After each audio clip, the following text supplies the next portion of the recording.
यह संसार भगवान के आश्रित रहता है। यद्यपि यह असत्य है तो भी दुख तो देता ही है। जिस तरह स्वप्न में कोई सिर काट ले तो बिना जागे वह दुख दूर नहीं होता, इसीलिए हे पार्वती, जिनकी कृपा से इस प्रकार का भ्रम मिट जाता है वही कृपालु श्री रघुनाथ जी हैं, जिनका आदि और अंत किसी ने नहीं जान पाया है। वेदों ने अपनी बुद्धि से अनुमान करके इस प्रकार नीचे लिखे अनुसार गाया है।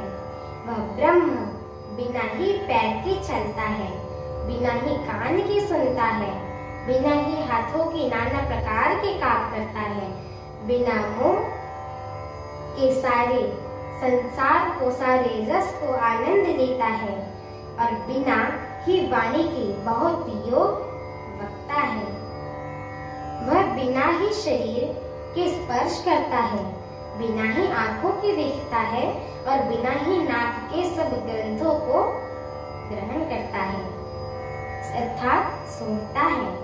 उस ब्रह्म की करनी सभी प्रकार से ऐसी अलौकिक है कि जिसकी महिमा कही नहीं जा सकती है, जिसका वेद और पंडित इस प्रकार वर्णन करते हैं और मुनि जिसका ध्यान करते हैं, वही दशरथ नंदन भक्तों के हितकारी अयोध्या के स्वामी भगवान श्री रामचंद्र जी हैं। हे पार्वती, जिनके नाम के बल से काशी में मरते हुए प्राणी को देखकर मैं उसे राम मंत्र देकर शोक रहित कर देता हूँ, अर्थात मुक्त कर देता हूँ, वही मेरे प्रभु रघुश्रेष्ठ श्री रामचंद्र जी जड़ चेतन के स्वामी और सबके हृदय के भीतर के जानने वाले हैं। विवश होकर भी जिनका नाम लेने से मनुष्यों के अनेक जन्म जन्मांतर के किए हुए पाप जल जाते हैं, फिर जो मनुष्य आदर पूर्वक उनका स्मरण करते हैं, वे तो संसार रूपी समुद्र को गाय के खुर से बने हुए गड्ढे के समान पार कर जाते हैं।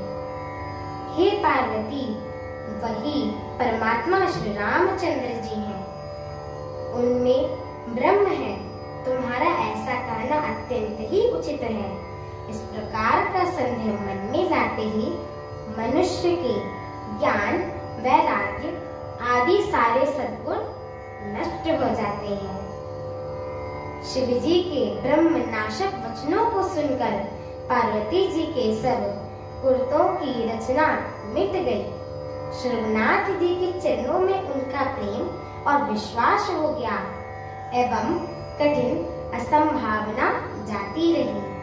बार बार शिव जी के चरण कमलों को पकड़कर और अपने कमल के समान हाथों को जोड़कर पार्वती जी मानो प्रेम रस में सनकर सुंदर वचन बोली कि आपकी चंद्रमा की किरणों के समान शीतल वाणी सुनकर मेरा अज्ञान रूपी शरद ऋतु की धूप का भारी ताप मिट गया है।